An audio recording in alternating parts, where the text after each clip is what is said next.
வணக்கம் நேயர்களே. Shocking predictions அந்த காணொலிக்கு 2வது பகுதியில நம்ம இன்னைக்கு இருக்கோம். ஒரு பக்கம் என்ன சொன்னா, அவரோட வந்த சுஷில் குமார் சிங் அவர் பத்திரிகைகள்ல வேலை பார்த்திருக்கார். Science graduate.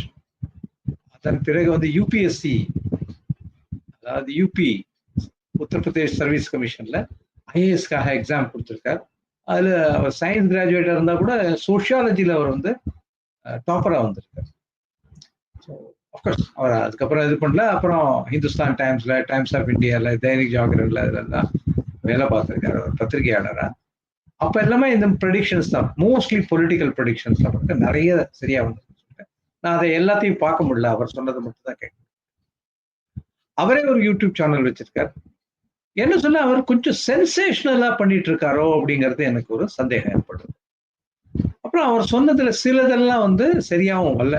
இப்போ வந்து போன வருஷம் சொன்னார் டெல்லியில வந்து சான்சஸ் இவருக்கு இருக்கிற மாதிரி சொன்னார். யாருக்கு? கெஜ்ரிவால் ஜெயிக்கல. அப்புறம் என்ன சொன்னா, அதே கெஜ்ரிவாலோட மனைவி வந்து அவங்களுக்கு ரொம்ப ஸ்ட்ராங் இது அவங்க வருவாங்க சொல்லிட்டாங்க. அப்புறம் இதுல இருக்கிற இந்த நாடியிலே நிறைய காக்க புஜங்கர் நாடி, அந்த மாதிரி நிறைய 8-9 விதமான சித்தர்களோட நாடி பத்தி இருக்கு. ஸோ தமிழ்நாடு அதுக்கு உண்மையிலேயே அடிப்படையான இடம். பட் வடநாட்டிலேயே நான் சொன்ன போல பஞ்சாப், ஹுஷியார்பூர் பகுதியெல்லாம் இருக்கு. வேற ஆட்களும் இதை கற்றுக் கொடுக்குறவங்க இருக்காங்க. பட் தமிழ்நாடு ரொம்ப ஸ்ட்ராங்.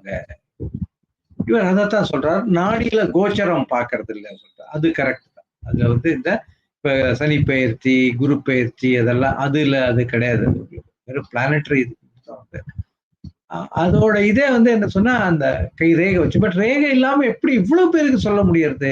இட்ஸ் இட் பாசிபிள் அப்படி சொல்லிட்டு. ஆனா ஃபியூச்சரை ப்ரெடிக்ட் பண்ணது நமக்கு பல பேர் தெரியும். நமக்கு உதாரணமா சமீப ஒரு 100-200 ஆண்டுகளுக்குள்ள பார்த்தோம் சொன்னா, கீரோ அப்படின்னு சொல்லிட்டு ஒரு ஐரிஷ்காரர் இருந்தார். அவர் வந்து இங்க இந்தியால பூனால வந்துதான் வந்து ஒரு செப்பவன் பிராமின்ட்ட கத்துட்டாரு அந்த நியூமராலஜி சொல்லிட்டு. அவர் ஹிட்லரை மீட் பண்ணிருக்கார், ஸ்டாலினை மீட் பண்ணிருக்கார், பெரிய பெரிய தலைவர்களை மீட் பண்ணிருக்காரு. அவங்கள்ட்ட நேரடியாக சொல்லிருக்காரு, நீங்க இதுல தோத்து போவீங்க, ஜெயிக்க முடியாது. ஹிட்லர் அப்படி பேசிருக்காரு, ஸ்டாலின் பேசிருக்காரு அவரோட. அது முன்னாடி பார்த்தோம் சொன்னா, ஒரு 500 ஆண்டுகளுக்கு முன்னாடி சொன்னா நாஸ்ட்ரடாமஸ் அப்படின்னு சொல்லிட்டு ஒரு பிரெஞ்சு ஜூ, அவர் எழுதியிருக்கிற அந்த ப்ரெடிக்ஷன் செஞ்சுரி சொல்லிட்டு, எங்கிட்ட கூட அந்த புக் இருக்கு உங்களுக்கு. இதான் நாஸ்ட்ரடாமஸோட செஞ்சுரிஸ் தான். இது நான் ஒரு 30 ஆண்டுகளை படிச்சிருக்கேன். உண்மையை சொல்லணும்னு சொன்னா எனக்கு ஒண்ணுமே புரியல. ஏதோ படிச்சுட்டு இருப்பேன். அப்புறம் ஏதாவது வேற யாராவது இன்சிடென்ட் நடந்ததுக்கு அப்புறம் வந்து அதுலயும் வந்து ஆஸ்ட்ராலஜி பேஸ் பண்ணி தான், செலஸ்டியல் ஆப்ஜெக்ட்ஸ் எப்படி போறது அதை பேஸ் பண்ணி தான் நிறைய ப்ரெடிக்ஷன்ஸ் இருக்கு. ஸோ அதனால 1000 ஆண்டுகளுக்கு கூட ப்ரெடிக்ட் பண்ண முடியும். பட் இவர் பண்ணது கரெக்டா இல்லையா, அது காலம் தான் பதில் சொல்ல வேண்டும். இவர் பல விஷயங்கள் இப்ப சொல்லியிருக்காரு. ரொம்ப சில விஷயங்கள் சொல்றதுக்கே நம்ம கஷ்டமா இருக்கு. ஒரு இது என்ன சொன்னா, இப்ப ஷாருக் கான் இருக்கார், சல்மான் கான், இவங்க 2 பேரும் ஒரு பெரிய சூப்பர் ஸ்டார்ஸ் நம்ம பாலிவுட் சினிமாக்கு. பாலிவுட் இன்னைக்கு வந்து சரிவை நோக்கி போயிட்டு இருக்கு. சினிமா எந்த துறையுமே வந்து புது இந்த தொழில்நுட்ப வளர்ச்சிகள் வரும்போது, புதிய ஜெனரேஷன் வரும்போது அது பல மாறுதல்களை அடையும், பின்னடைவுகளுக்கும் போகிறதுக்கு வாய்ப்பு இருக்கு. அப்படித்தான் பாலிவுட் இன்னைக்கு சவுத்தோட சினிமா உச்சத்தை நோக்கி, குறிப்பா தெலுங்கு சினிமா எங்கேயோ போயிட்டு இருக்கு, தமிழ் சினிமா எங்கேயோ போயிட்டு இருக்கு, ஈவன் கன்னட சினிமா. மலையாள சினிமா எப்பவுமே அவங்களுக்கு வந்து கதையோட ஒரு அம்சம் வந்து ரொம்ப அருமையா இருக்கும். அவங்களுக்கு குறைஞ்ச பட்ஜெட்ல நல்ல படங்கள் நடத்துவாங்க. ஸோ அப்படி பண்ணும்போது பார்த்தா இப்ப பாலிவுட் சினிமா சரிவு தான் இருக்கும், அங்க வந்து பெரிய முன்னேற்றத்துக்கு இல்லை அப்படின்னு சொல்லுவாங்க. இந்த சல்மான் கான், ஷாருக் கானை பத்தி சொல்லும்போது என்ன சொல்லுவாங்க, சல்மான் கானுக்கு வருகின்ற 1-1.5 வருஷத்துக்குள்ள அவருக்கு ஒரு புதிய வியாதி அவருக்கு டயக்னைஸ் பண்ணப்படும் அவர்கிட்ட. அது வந்து அதுக்கு பிறகு அவர் வந்து சல்மான் கானும் சரி, ஷாருக் கானும் சரி, ஒரே வருஷத்துல அவங்களுடைய டெத் ஏற்படும். அவங்களுக்கு 67-67 வருஷத்துல வயசுல வந்து அவங்களுக்கு டெத் ஏற்படும். ஒரே வருஷத்துல 2 பேருக்கும் ஏற்படும் அப்படின்னு சொல்றாரு. அப்புறம் சல்மான் கானோட என்ன சொன்னா, ஃபிளாப் தான் இருக்கும், கரியர் பெருசா அவருக்கு இல்லை. அப்புறம் அவர் மேல இந்த அட்டாக் எல்லாம் நடக்கிறது சொன்னாங்க இல்லையா, லாரன்ஸ் பிஷ்னோய் அந்த குரூப்னால, அதெல்லாம் ஒண்ணுமே அவருக்கு பாதிப்பு இருக்காது. அதெல்லாம் வந்து அதனால பாதிப்பு எதுவுமே வராது அவருக்கு அப்படின்னு சொல்லிட்டு. ஷாருக் கானை பொறுத்தவரை ஷாருக் கான் தொடர்ந்து வெற்றிகளை கொண்டு கொடுத்துட்டு இருப்பாரு. அவரோட இது அவர் வந்து எவர் கிரீன் அப்படி இருந்துட்டு இருப்பாரு சொல்லிட்டு. ஷாருக் கானோட பசங்க நெப்போ கிட்ஸ் சொல்றாங்க இல்லையா, அதாவது அப்பா அம்மா எல்லாம் ஒரு பொசிஷன்ல இருந்தாங்க, அவங்க குழந்தைகளை ஈஸியா என்ட்ரி கொடுத்து கொண்டு வருது. அது அவங்க பொண்ணுக்கு ஓரளவுக்கு சுமாரா இருக்கும். ஆனா வந்து பையன் வந்து ஒரு கேரியர் நல்லா இருக்காது. அவருக்கும் 50க்கு முன்னாடி அவரோட டெத் ஏற்படும்.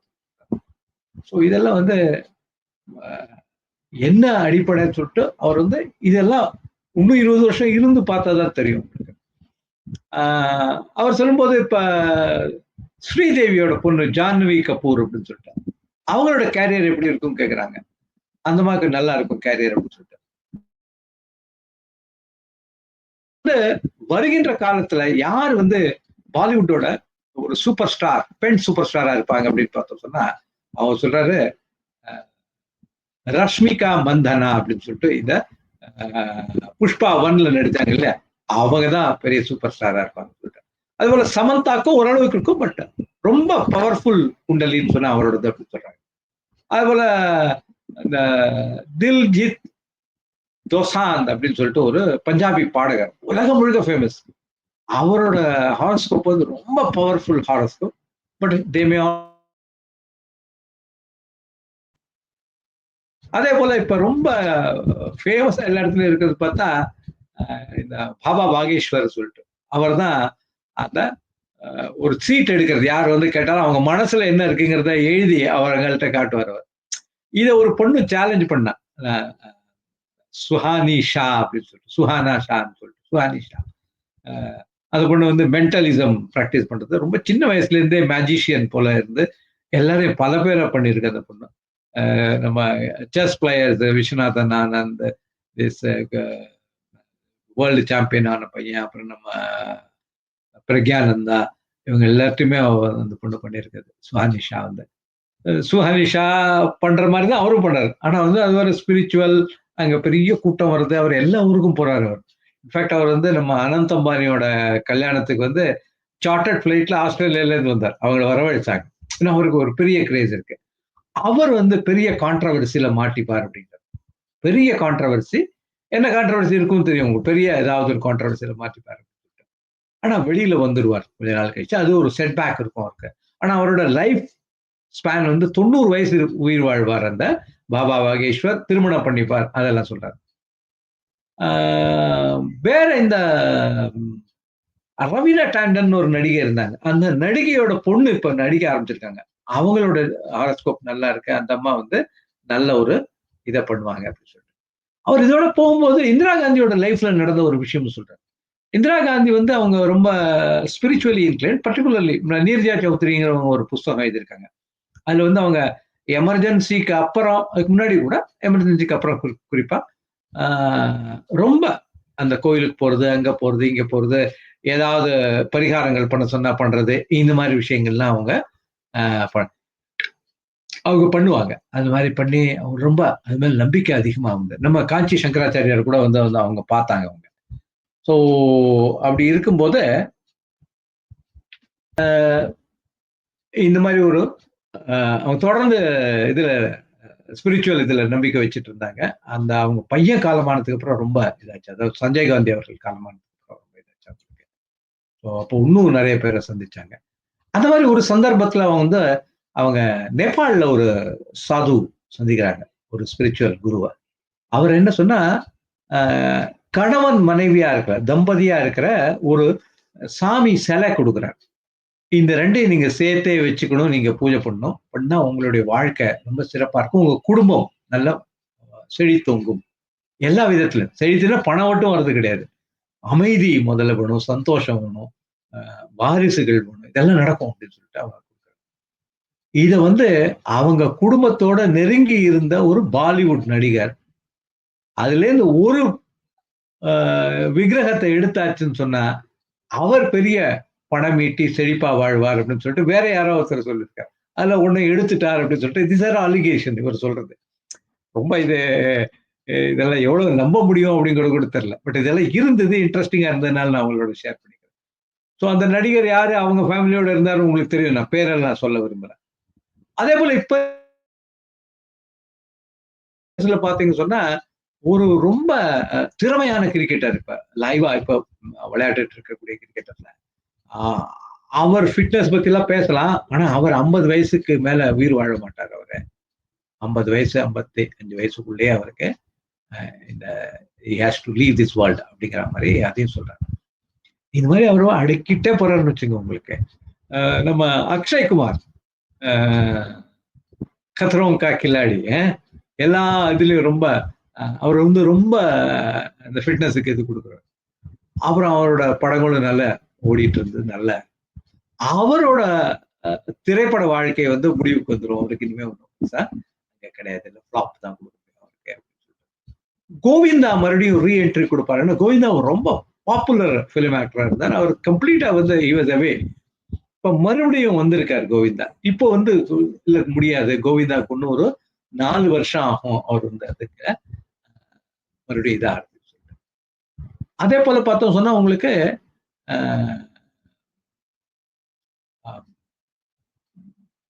வேற உங்களுக்கு ஃபீல்டுல இருந்தவங்கல இந்த ஆகாஷ் அம்பானி, அனந்த் அம்பானி அப்படிங்கிறது அவங்களோட மேரேஜஸ் பத்தி சொல்லும்போது, அனந்தோட மேரேஜ் வந்து அவங்க வீட்டுல 3 பேரோட மேரேஜுமே ட்ரபிள்சமா இருக்கும் அப்படின்னு சொல்லிட்டு. அதாவது முகேஷோட 3 சில்ட்ரனோட marriage how far it is இது எப்படி சொல்றாருன்னு தெரியல. அதனால அவர் மாதிரி சொல்றாரு 3 பேரோடமே. பட் இவங்க 2 பிரதர்ஸுமே they will leave this world before 50. Very shocking, very shocking. நடக்கக்கூடாது இது மாதிரிலாம் அப்படின்னு சொல்லிட்டு தான் நமக்கு இது. பட் ஆனா அந்த மாதிரி அவர் ஓப்பனா என்ன பேசிஸ்ல சொல்றாரு அப்படிங்கிறது தெரியல.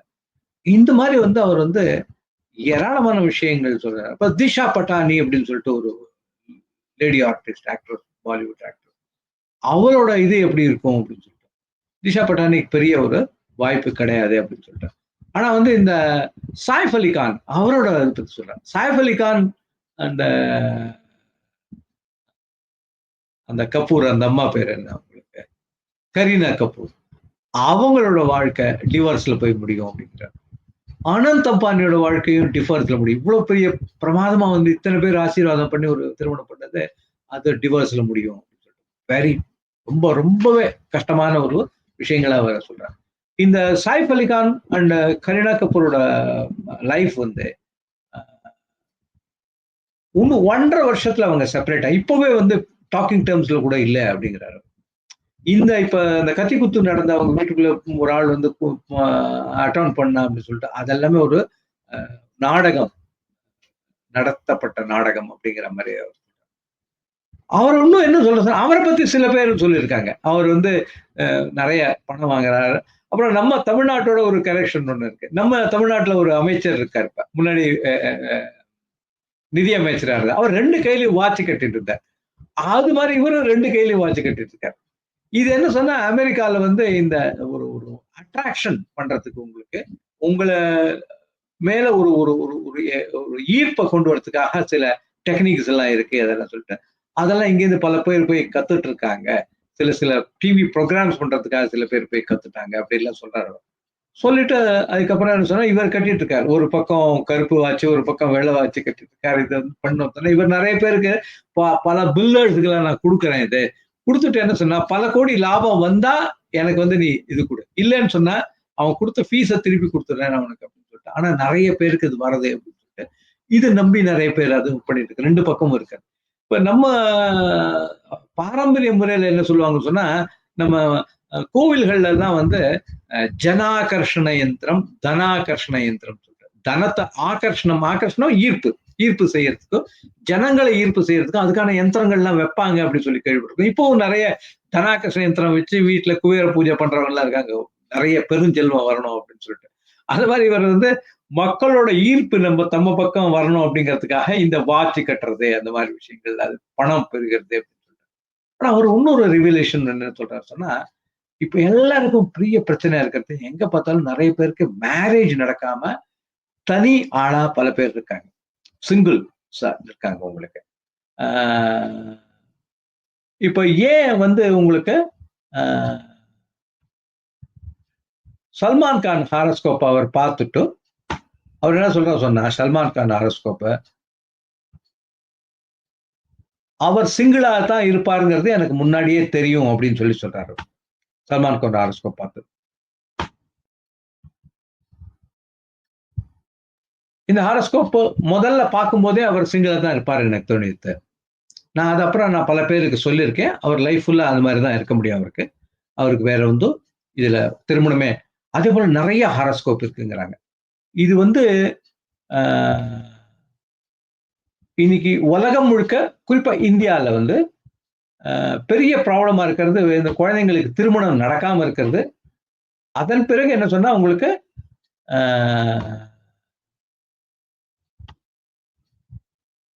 திருமணம் நடக்காம இருக்கிறது, அப்புறம் திருமணம் நடந்து முடிந்த பிறகு டிவோர்ஸுக்கு.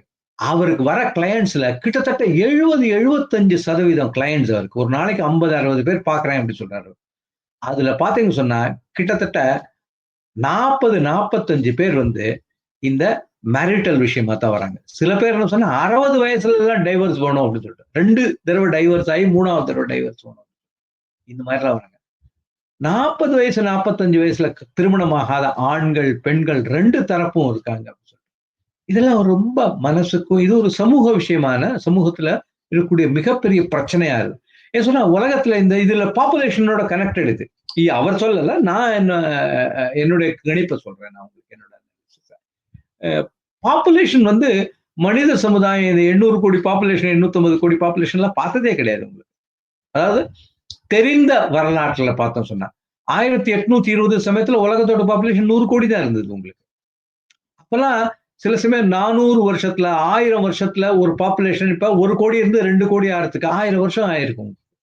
ஆனா இப்பெல்லாம் வந்து டபுள் ஆறுது ஒரு பாப்புலேஷன். 400 கோடி இருந்தது 800 கோடி ஆகிறதுக்கு 45-50 வருஷத்துல அது மாதிரி ஆறுது. இது பெரிய பிரச்சனைன்னு சொல்லிட்டு உங்களுக்கு பால் எர்லிஷ் அப்படின்னு சொல்லிட்டு அவர் ஒரு புக் அந்த காலத்துல எழுதியிருந்தார். அது என்ன சொன்னா உங்களுக்கு பாப்புலேஷன் பாம் அப்படின்னு சொல்லிட்டு அவர் என்ன சொன்னா இது பண்ணுங்க அப்படின்னு சொல்லிட்டு தெர்மல் நியூக்ளியர் பாம்ஸ் போட்டு தான் பல பேர் அழிச்சா தான் சரியா இருக்கும், இது உணவு கிடைக்காது. 70களில் எழுதுறாரு. அப்பதான் 70களில் தான் நம்ம நாட்டில் வந்து நம்ம டாக்டர் எம்.எஸ். சுவாமிநாதன் வந்து இல்ல பசுமை புரட்சிக்காக வேலை செஞ்சு உணவை பெருக்கிறாங்க. ஆனா அவர் நிறைய அலார்மிங் விஷயம். அவர் என்ன பல விஷயங்கள் என்ன சொல்லியிருக்காரு சொன்னா உங்களுக்கு இதை பத்தி சொல்லு, இது கொரோனா மாதிரி ஒரு டிசீஸ் வரும், அது பயங்கரமா இதாகும் சொல்லிட்டு ஒரு கற்பனையா ஒரு இது போட்டிருக்காரு. அதுல இன்ட்ரெஸ்டிங்கா இருக்கும் அவரோட அந்த பாப்புலேஷன் பாம் அப்படிங்கிறது பத்தி.